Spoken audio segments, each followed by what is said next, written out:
What is going on, guys? We're back with another Silph Cup video. This one's actually going to be a Vortex Cup team building guide. Sorry about that.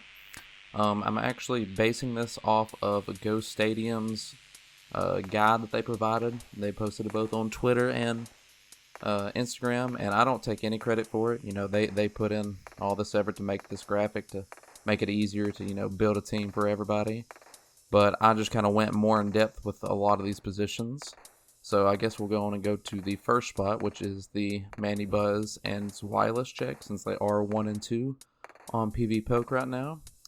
So I didn't do every single one, as you saw, because some overlap, and you'll see that with the rest of them that we got going on here. I just did like the ones that I think will be the main popular ones. So Dugong, Shadow, Celio, Frostlass, Lapras, and Melmetal are all Manny Buzz and wireless checks, but what I did here, spent forever on this graphic, is I sit here and showed other matchups, like say Dugong wins on the 0, 1, and 2 shields, to make it more notable. To basically just kind of show, you're picking up the Manny Buzz and wireless matchups, but you also a lot of people probably wouldn't expect, Dugong to beat Hypno. But this is also Hypno with PvP Poke's ranking of having Ice Punch mainly, so it's not completely shut out against against wireless. But I made a little extra graphic here. So the purple fog, if you see that and nothing else, that means it only beats the Shadow. So Lapras, and this is normal Lapras.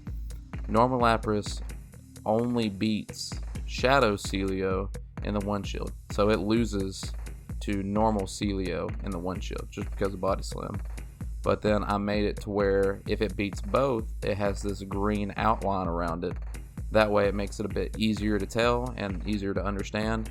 And if I made it the red, so Shadow Celio actually ties with Primeape. They're both at 500 on PvP Poke, so they both should faint at the same time. So it's really IV dependent.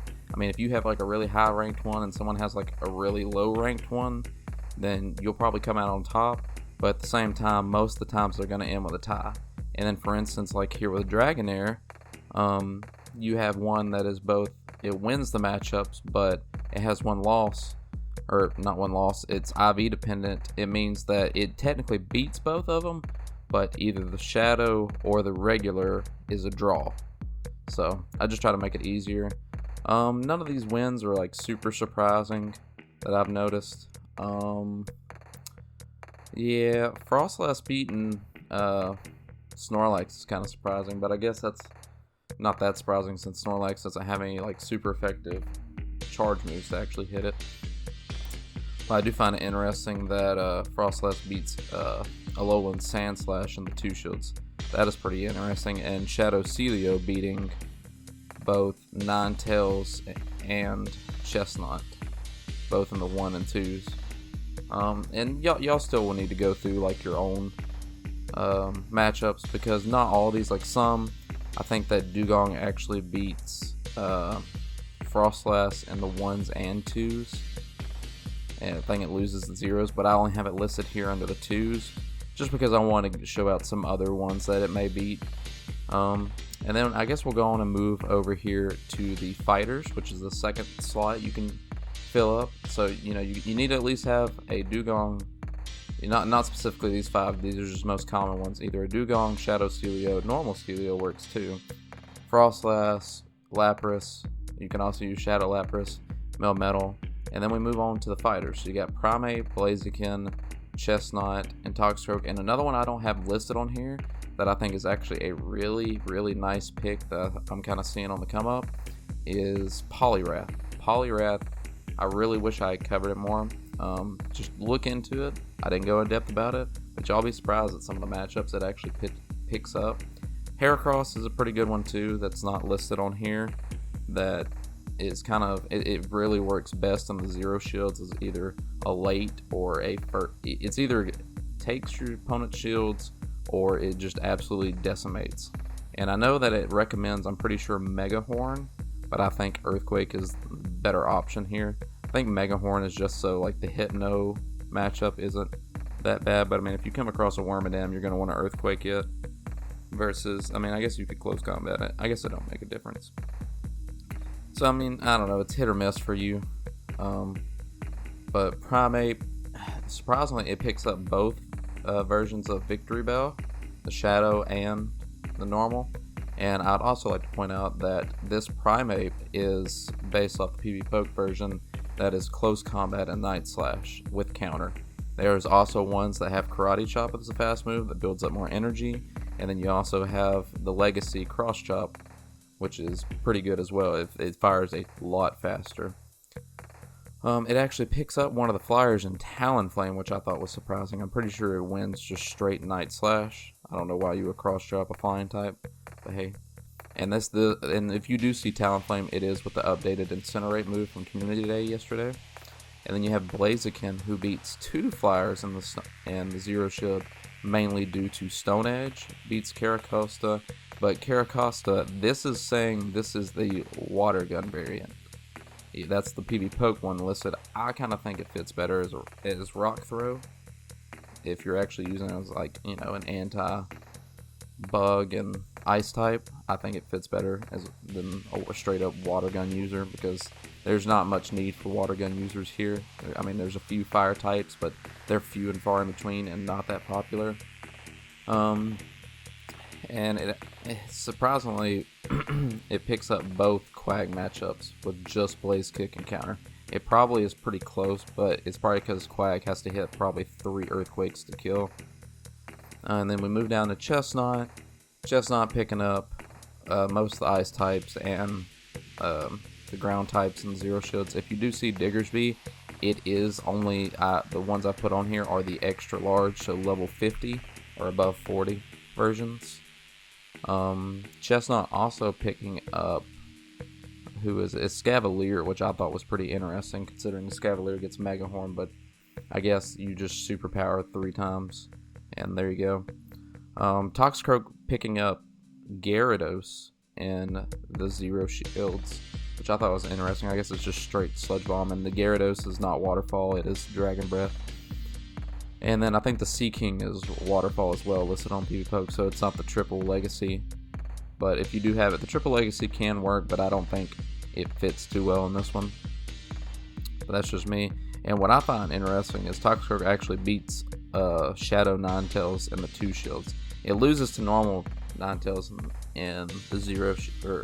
in the 2 shields, probably because you have to, if you're Ninetales, you probably have to bait twice.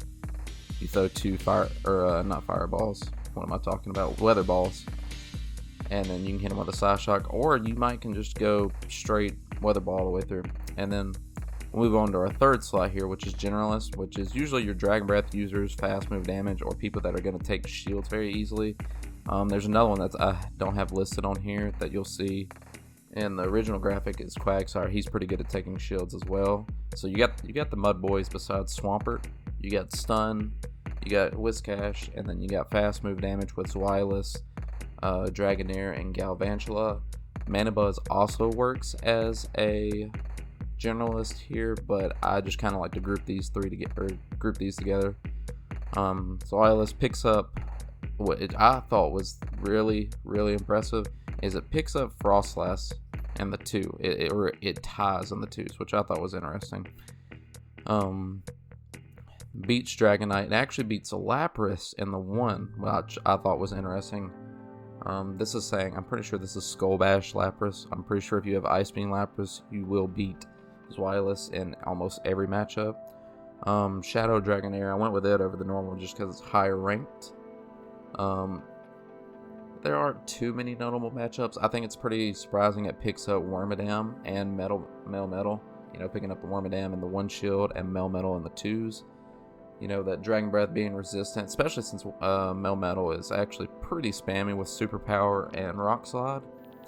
Then we move down here to Galvantula, which against Hypno with Ice Punch and Shadow Ball, it only picks up the Shadow Hypno, which I thought was kind of surprising. It didn't pick up the normal. Obviously picks up Lapras. You can just straight Volt Switch into Discharge, and Lapras is probably just going to surf you. Little interesting picking up Ferrothorn there, but I guess Ferrothorn doesn't have anything super effective to hit Galv, even though it's like super switchy. Galv picking up Melmetal in the one shield is pretty interesting. I'm sure you have to probably bait a lunge and hit a discharge. Makes sense that it beats Talonflame. Whiscash is pretty interesting too, that it beats it, but I guess you just straight lunge it. And then it beats both Raichus and one of the fighters in Primeape and the 2 shields, so that's good to know. Whiscash takes on Mew, and the Mew variant is Shadow Claw, Surf, and Wild Charge. So if it's Mew, it's just going to probably Surf Whiscash all the way, but it's probably because you want to Blizzard it. Picks up Snorlax, only picks up the normal, doesn't pick up the Shadow. Shadow still wins. Picks up both forms of Dragonite just because of the Blizzard. Picks up Frostlass, which is always good. Picks up Zweilous and Diggersby. I'm noticing that in the 1 shield. Those are 3 big hitters right there.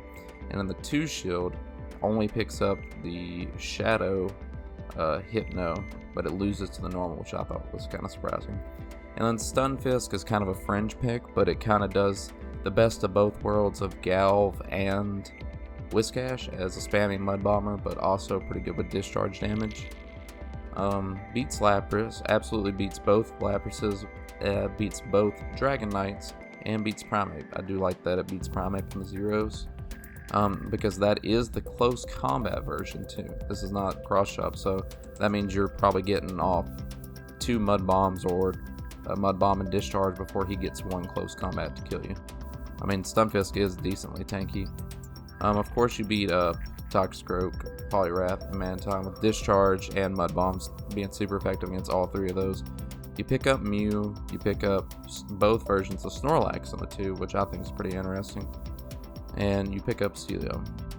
So that's it for our 3rd spot.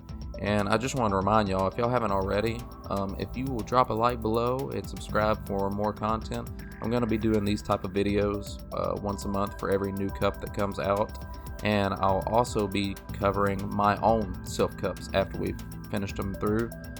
And so if you'd like to see that, you know, maybe get some late tournament teams based it off what I've my experience and stuff like that, you can do that. So if you want to see more, please drop a like and subscribe. And let's go on and move on with our 4th spot, the Frostlass and Galv counters. So Diggersby, Ninetales, Lantern, Quagsire, and Crustle.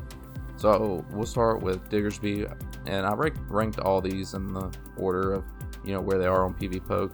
Diggersby extra large, picking up Mew, the normal, I cannot talk right now, the normal Hypno, and picking up Jellicent. This is Jellicent with Hex, not Bubble. I don't know why it's recommending Hex, I guess just for the faster moves over Bubble. And then it picks up Poliwrath, both versions of Quag, and Toxicroak in the 1s. I'm kind of surprised it actually picks up Poliwrath, a Shadow Poliwrath. You probably have to bait to actually win that, because Poliwrath can Ice Punch you and be super effective, and it's going to be coming out those pretty fast. It actually beats what I thought was insane to me. It beats Cradily and Ferrothorn in the 2s, probably just straight Fire Punch. I mean, it don't even have to Earthquake, but I just think it's interesting that it picks up grass types in it. And then we'll move on to Ninetales, picks up both Talonflame, another fire type, probably just straight Psyshock, picks up Mandibuzz, and picks up both versions of Celio. So, always nice. It picks up I'm over here saying Infernape, Primeape in the 1s, picks up Lapras in the 1, and both versions of Snorlax. Beats both the fighters and Charizard in the 2s. Then we move on here to old Lantern. Lantern picking up both Raichus, picking up both versions of Dragonite and a Heracross. Picks up Crustle, Galv, both versions of Snorlax again. These Frostlass and Galv counters, I noticed, pick up a lot of forms of Snorlax. That's what I was noticing in the matchups when I was going and diving down into it. And then picks up Snowy Castform, Melmetal, and Mew in the 2s. Quag absolutely murders both version of Hypno here. Probably just because it's straight Earthquakes. Beats Diggersby, which is a nice one. I always try to throw in other matchups that it beats, you know, compared to each other, in case you do have that head-to-head matchup. It beats Gyarados, probably straight Stone Edge. It actually beats both forms of Poly, which I thought was interesting. But the biggest one is picking up Frostlash, which it's already listed under a Frostlash and Galvantula counter. But, you know, the more counters you have to Frostlash and Primeape are really going to help you here, because I think you're going to see them on literally every single team. I mean, they play very... This cut feels very similar to Nightfall. So, and then it beats more flyers in the 2s. And then Crustle, these matchups, this is with SmackDown. It is mainly going to be an Ice type counter, an Ice and Bug type counter, like Galvantula and Frostlash. That's its main purpose here. But the reason I listed it here is because it actually picks up something that you wouldn't think would be that surprising. Like, it picks up Zweilous, straight X Scissor, picks up Dugong, of course, an Ice type. Only picks up Shadow Cradily in the 1, and then I guess that's really all for this one. It picks up both forms of Dragonair in the 2 shields, which I thought was kind of impressive to me, because a Shadow Dragonair would really be dishing out with that Dragon Breath damage. And then we'll go on to our 5th spot. This is our last one we're actually going to cover right now, because the last spot is just Flex. And so we're not going to really worry about that right now, because that, you know, after you've built your team, you know, it kind of depends on what you really want to invest in, what fits your team. You can really actually go to PvP Team Builder after you've plugged in 5 and kind of pick your 6th one. So, I mean, it's interchangeable. Really, the last 2 spots, it's just these are the 5 common ones that you probably want to have on your team. So we get to Mandibuzz, Pelipper, Gyarados, and Hypno. This is normal Hypno, normal Gyarados, and this is Gyarados with Dragon Breath. So Mandibuzz actually beats Frostlash and Zweilous in the 0s. It beats Zweilous just going straight Aerial Ace, and of course Foul Play the Frostlash. It loses to Frostlash in the 1s and 2s though, so you do need to watch that. Picks up Whiscash. Whiscash would have to bait and hit a Blizzard, or just straight Blizzard and hope to get lucky. Beats both forms of Dragonair, and it beats another one of the flyers of Pelipper. Beats both forms of Gyarados and Dragonite, and beats Ninetales. And the 2s, just probably because how spammy it is with Snarl and Foul Play. And then we go down here to Pelipper. Pelipper actually beating Wormadam, I guess just because of the resist. Ooh, excuse me. It resists both the Iron Head and Bug Buzz charge move, and it can just straight Weather Ball. Beats Whiscash, so probably just because you're going to beat, you can get 2 Weather Balls before Blizzard kills. It beats Mandibuzz in the 1, so I think that was kind of ironic. Mandibuzz beats Pelipper in the 1, but Pelipper beats Mandibuzz in the 0s. Probably just straight Hurricane, or it could just be Weather Balls. I haven't actually looked specifically into what it does. This was just all based off PvP. Then we go to the 1s, picks up another flyer, Manton. Actually picks up Quag in the 1, which is pretty nice. Quag being spammed with Stone Edge there. Beats Cast Form, actually picks up Lapras in the 2 shield. I guess you probably, for it to pick up Lapras in the 2, you're probably going to have to bait Weather Balls and hit a Hurricane. We go to Dragon Breath, Gyarados. Locks up both Dragonair in the 0 shields, beats Zweilous in the 1 shield, and beats both forms of Dragonite in the 2. So Gyarados is a pseudo dragon, you know, as it always has been. It really kind of fits that role. The only downside I would tell you is do not use it a switch in if someone has an electric type on their team, because Gyarados will not do very well with that. Same with Manton. If you do have Manton, do not switch it in if someone has an electric type. Not that surprising that it beats Blaziken. A little bit surprising it beats Pelipper, but Pelipper probably has to hit a Hurricane. And then again, this is Hypno with Ice Punch, not Thunder Punch. If this is Thunder Punch, it would beat Gyarados. Then we'll come down to our last anti-fighter, which is a bit different from the others, but it's kind of a safer pick. Is just a straight confusion user in Hypno, and beats, with Ice Punch, beats Ferrothorn, Whiscash, and beats Talonflame. It's probably going to Shadow Ball almost every one of those, so that's where it wins. Actually beats, or it ties with Shadow Snorlax in the 1 shield, loses to normal 1. Beats Raichu, beats Diggerby, which I thought was interesting too, in the ones. And then it ties with Lantern, beats Mantine, and beats both forms of Lapras in the twos. And one that I didn't have listed that is another confusion user you may look into. It's not ranked very high on PvPoke, just probably because of Ninetales and Blaziken, or not so much Blaziken. Blaziken can't really hold a candle to Wormadam. It's another confusion user. So those are those to think about. But I just kind of covered most of these 5 spots: the Manabuzz, wireless checks, the fighters, the generalist, anti-frost class, and Galv, and the anti-fighters, and then your last spot just being a flex. But if you enjoyed this video, please drop a like, subscribe, and I'll see you on the next video, guys. Have a good one.